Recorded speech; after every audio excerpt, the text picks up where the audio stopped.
Hi, welcome back to the channel. This week we're going to create a auto ducking bass within Serum.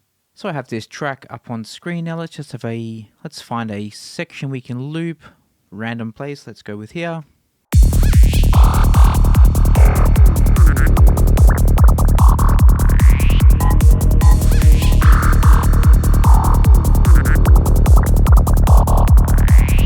So that will be fine for the purposes of this demonstration. So I'm going to add a new instrument track, Serum, kick and bass, that sounds good. Let's copy this MIDI down to this track, and then we will color this so you know which one I'm talking about. There we go. Let's mute and turn the volume down just to be safe.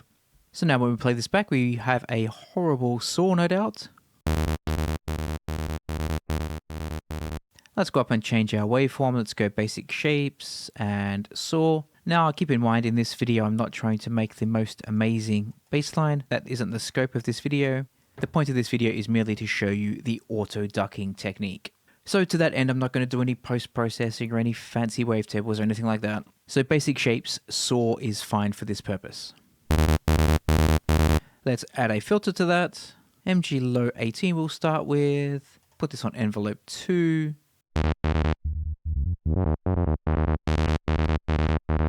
Maybe down an octave.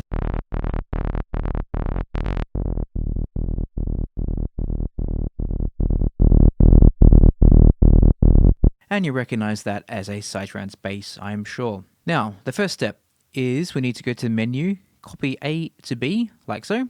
Ensure that oscillator B is also being filtered. So now this is exactly the same, albeit double the volume. Now, if we go to our oscillator, let's go back a step first. We're going to work from left to right in terms of the frequency spectrum. So we want sub to be, well, the sub. Then we want this to be the second harmonic. Then I want the oscillator B to be everything above that. So we go to here. We can either do clear low frequencies, or we can just, to be honest, just turn them down like so. In this one, we can do that trick of doing clear high frequencies, and we'll also remove this sub here. Now, keep in mind, if we go back to here, all of these little vertical lines here, these are all sine waves, and they're all just stacked on top of each other. And the combination of all that stacking of sine waves returns a wavetable or a oscillator. So the point is that the sub that we just deleted was nothing more than a pure sine wave. So to that end, let's add it back as a sub. So now we have the sub, the second harmonic, and the everything above that all split out. Let's add an EQ. Doesn't matter which one. I'm going to go with Pro Q3.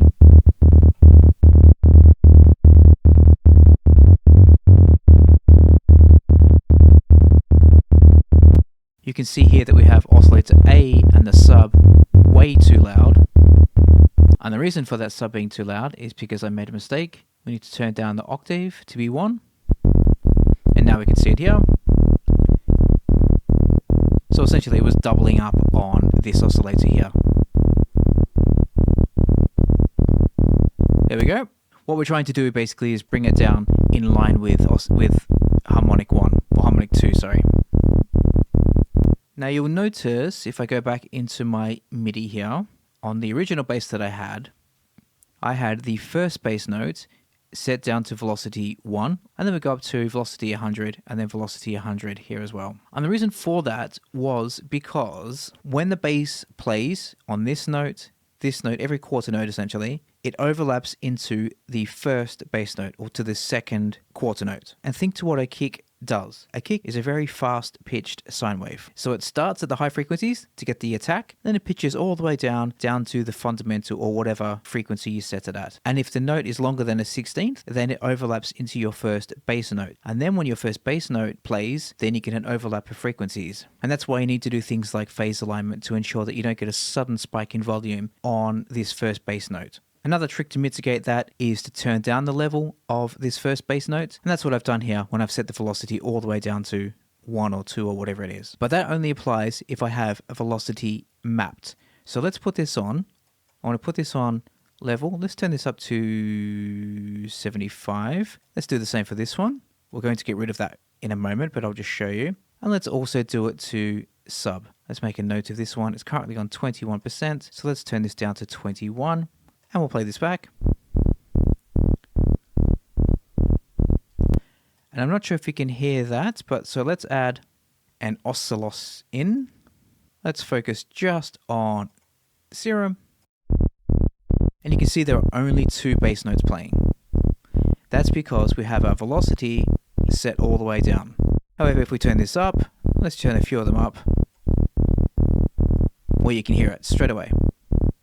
Wait for it to come back. There we go, it's playing all those 3 notes because we turned the velocity up. Let's put that back, like so. And there's nothing wrong with that, per se. We can draw in the velocity and this will work perfectly fine. However, let's get Serum to do the work, shall we? So we'll remove velocity, and then instead we're going to add LFO1, and then LFO1 to sub also. This was on 21%. Let's put this back here before we forget. This one was on 75, and this is a key point. The oscillator B is the high frequencies. So we don't need to duck those because they typically don't get in the way of the kick. Because remember, the kick is going through its low frequency stage when the first bass note hits. So the high frequencies of the bass sit above that kick. So we can keep that constant through all 3 bass notes. We only need to duck the sub and the second harmonic. Let's now change the grid to 4, and then we'll draw in 4 lines like so. Turn these all the way down, and with any luck, we should only hear the oscillator B.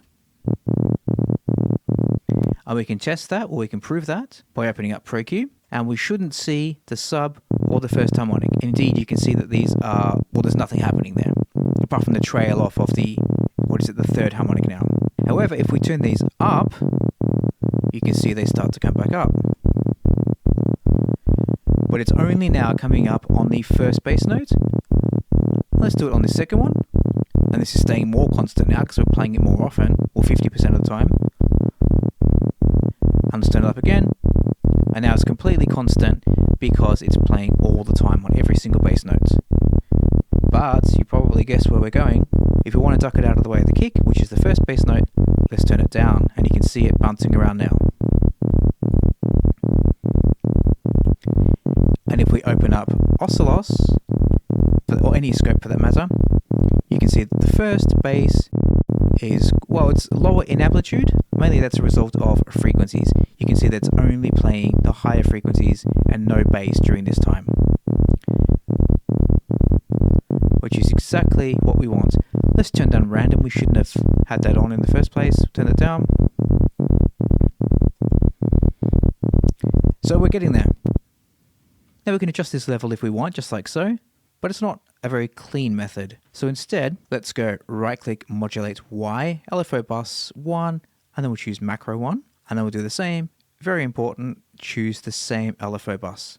So now this dial, you can see, adjusts that ducking. Let's turn the depth of that up to 100. Now let's go back to oscillos and let's have a look at what happens when we play this back. Only the high frequencies, or now playing back everything. Only the highs, or everything. So now when we play back the kick, we can use this dial, this macro knob, to automatically duck the first note of the bass away from the kick.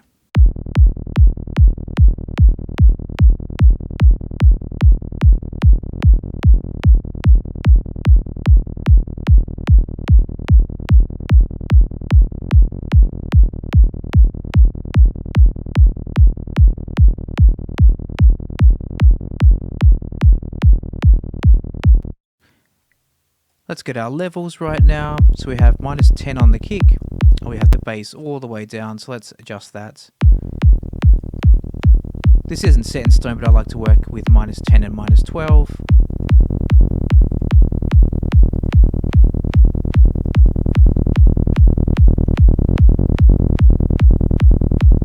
One thing I've not done, which is why it sounds horrible, sorry, is because I've not adjusted the envelope for the cutoff. So let's turn that down and decay, start around there.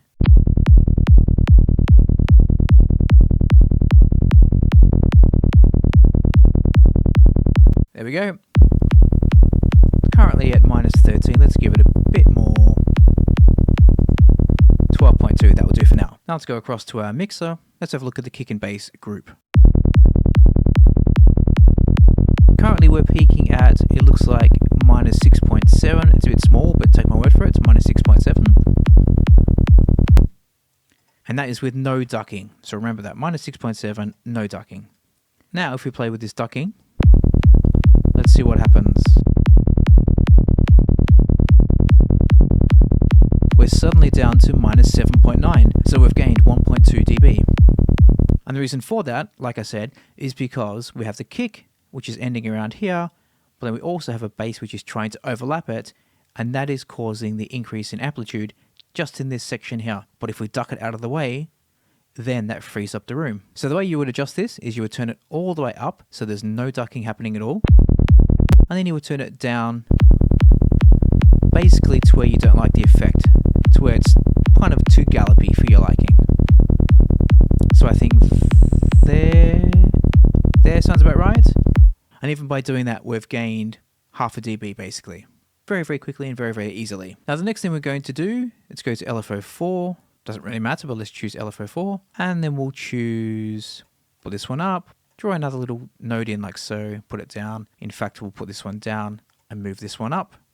And then we'll go to the effects. Let's add a compressor.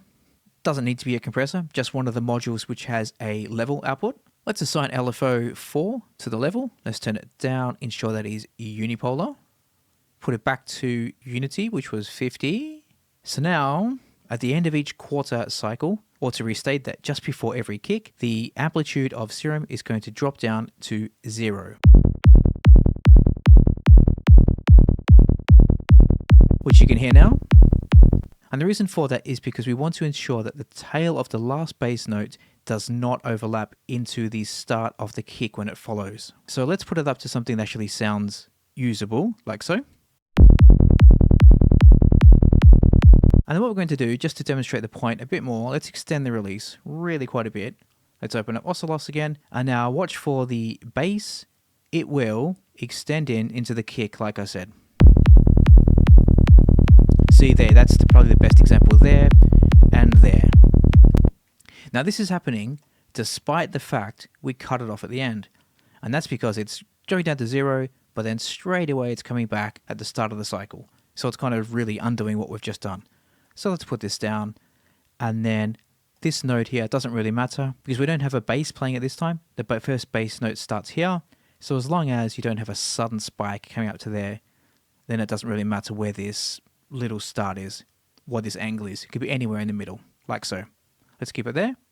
And now, with any luck, we should see the start here be completely empty. So you can see it's cutting off absolutely perfectly, which means you'll get the transient of the kick to pop through very, very cleanly. Let's put this back down to 15, because that's where I liked it earlier.